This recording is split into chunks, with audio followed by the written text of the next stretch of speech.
on SFU News, we're going to take a look at revanchism. Now, look at these pictures. What would you consider revanchism? We built this city. We built this city on rock and roll. Built this city. Oh, welcome back.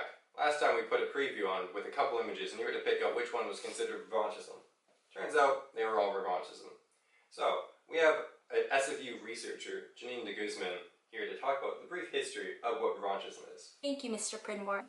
Revanchism is a political manifestation of the will to reverse territorial losses incurred by a country often following a war or social movement. The term originated in 18th century France in the aftermath of the Franco-Prussian War. Neil Smith came up with a similar term called a revanchist city as a result of a similar process he noted in American cities, with a specific reference to New York City. The Tompkins Square riot, which was a riot in 1988, was as a result of a curfew that was set at 1 a.m. to limit the homeless and other minority groups from hanging out in the park. Similarly, in 1980s, during the Expo 86 in Vancouver, there was a riot against city officials and event coordinators as many individuals were evicted from their homes in the downtown east side. As we can see from New York City and Vancouver, BC, revanchism has had a long history and is not exclusive to these cities. Back to Nicole on policies regarding revanchism. Thanks, Janine. Now we're going to take a deeper look into revanchist policies in some cities. Nicole? Revanchism is present in many forms globally, especially through policies.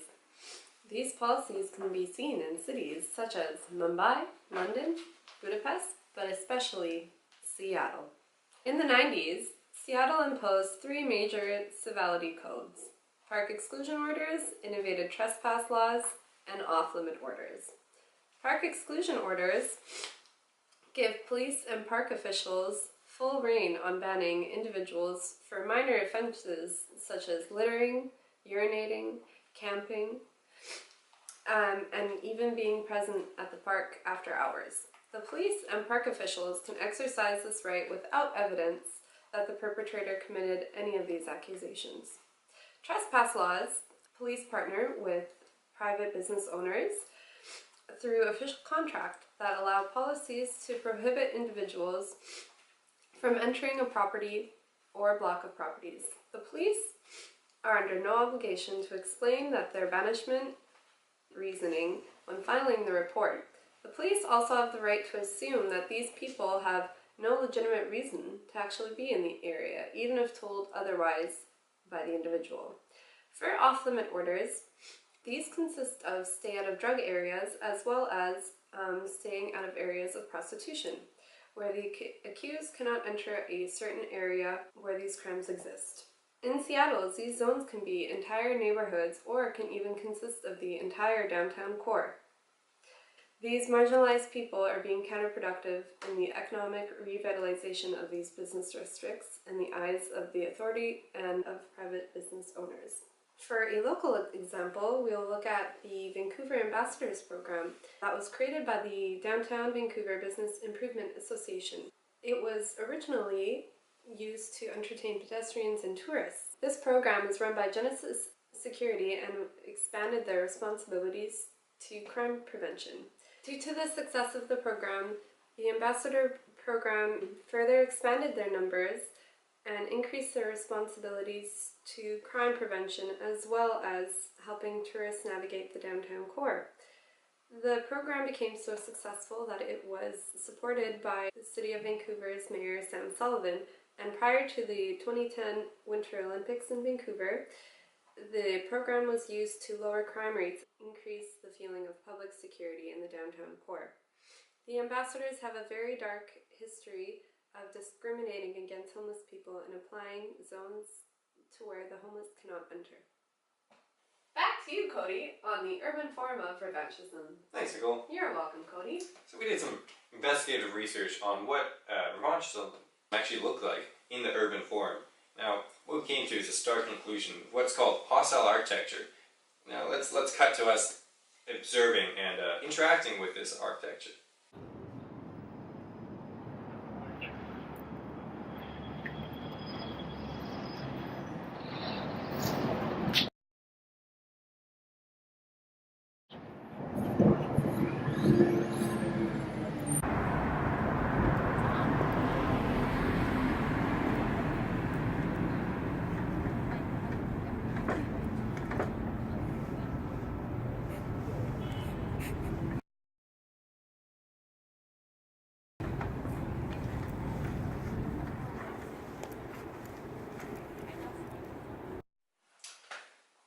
strange, wasn't it? Sure was, Cody. Pretty uncomfortable bench there, right? Yes, could not sleep on it. Why were the bars there? To prevent me from comfortably lying down on that bench, like I really wanted to. Yeah. Now, that and many other forms of architecture is subtle, but it's hostile. Revanchism can be seen not just through policing or policies, but also through the urban built environment. This is something called hostile architecture. Now, hostile architecture is a form of social control, where through the urban built environment and specific architectural forms, we see an environmental corralling of certain groups out of certain spaces by rendering them uninhabitable, often selectively. Now, this can be anything from bird spikes, metal studs to prevent skateboarders, or even pink lights to prevent teens from loitering as it apparently accentuates their blemishes. There's even an app that's a high-pitched noise that only youths and teens could hear, which pushes them away from specific areas. We see that in many areas, such as outside of storefronts, to keep people moving rather than loitering in front of the door. As you can see, hostile architecture can be seen through many forms, but it also targets the most vulnerable populations of a city, the homeless. Now, there's many ways that hostile architecture can target these homeless people, but the most common is the bench.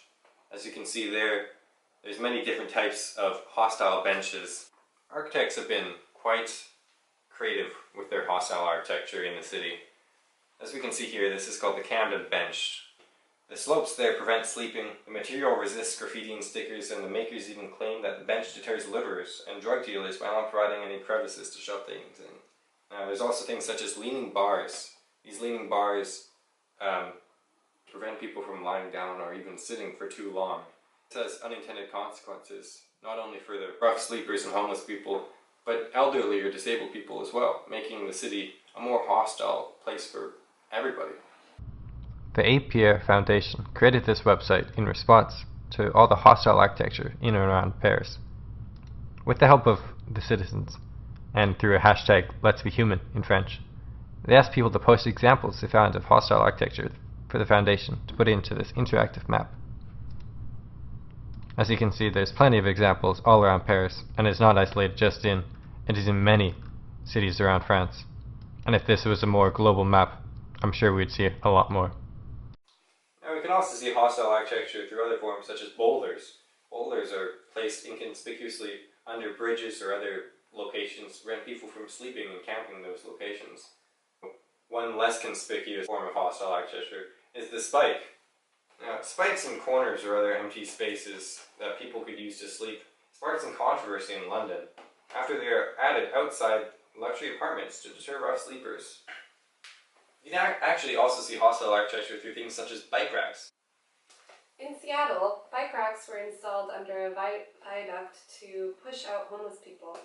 These bike racks were completely unnecessary in the area and did not invoke a public outcry, as they were a more subtle form of the spikes. Yeah, that's pretty interesting. Yes. Even something that can be seen as good as bike racks can actually be just an anti-homeless spike. Yes, and you wouldn't even notice. You wouldn't even notice. Hostile. Now, hostile architecture has some pretty heavy consequences, eh? It does. It creates a feeling of otherness in the people that are being marginalized from the city. It physically banishes them, and they feel that physical barrier of not being able to enter that city. Also psychologically too. Yes. You walk in the city and you see that you're actually being designed out by the architects. I mean, that can't have a good, Impact on your well-being. No, of course not. Can't.